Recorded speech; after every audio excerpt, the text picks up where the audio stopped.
The night my stepfather walked into my room. Hi, I'm Clara. I'm 30 years old, and what I'm about to share is a real story, one filled with forbidden emotions, betrayal, and a mystery that changed my life forever. This all began 14 years ago when I was just 16. My mother had recently remarried after years of being a single parent. Her new husband, Thomas, was polite and charming, but there was always something distant about him. I never thought much of it at the time, but one night, something happened that left me questioning everything. The beginning of a mystery. It was a quiet winter evening. I had gone to bed early, exhausted from a long day at school. The house was silent except for the occasional creak of the old wooden floors. I was deep in sleep when I suddenly woke up. At first, I couldn't understand why. Then I heard it, the faint creak of footsteps outside my door. My heart skipped a beat. Who could it be at this hour?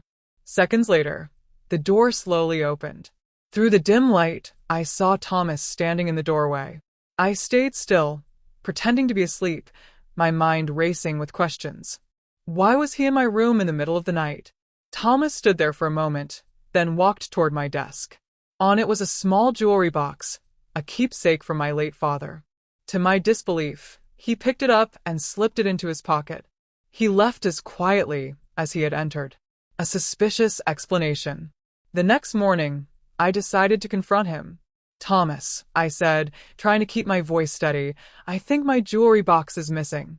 Did you take it?" He didn't flinch. I noticed it looked a little old. "I wanted to clean it for you," he said smoothly, his calm demeanor almost convincing. But something about his explanation didn't feel right. Why would he sneak into my room at night for something like that? I decided to dig deeper. Secrets unveiled. That evening, when Thomas went out for a walk, I sneaked into his study. The room was small and tidy, with a locked drawer that immediately caught my attention. I found a spare key in the desk and opened it. Inside, I found my jewelry box, but that wasn't all. Beneath it was a stack of photographs and a faded letter. The photos showed a younger Thomas with a woman who wasn't my mother. The letter was a love note addressed to her. My blood ran cold as I realized what I had uncovered. A forbidden truth. I confronted Thomas again, this time with the evidence in hand. "Who is she?" I asked, holding up the photos. He hesitated for a long moment before speaking. "She was someone I loved long before I met your mother," he admitted. "But it ended. I kept those as a reminder of a life I left behind." His words didn't sit well with me.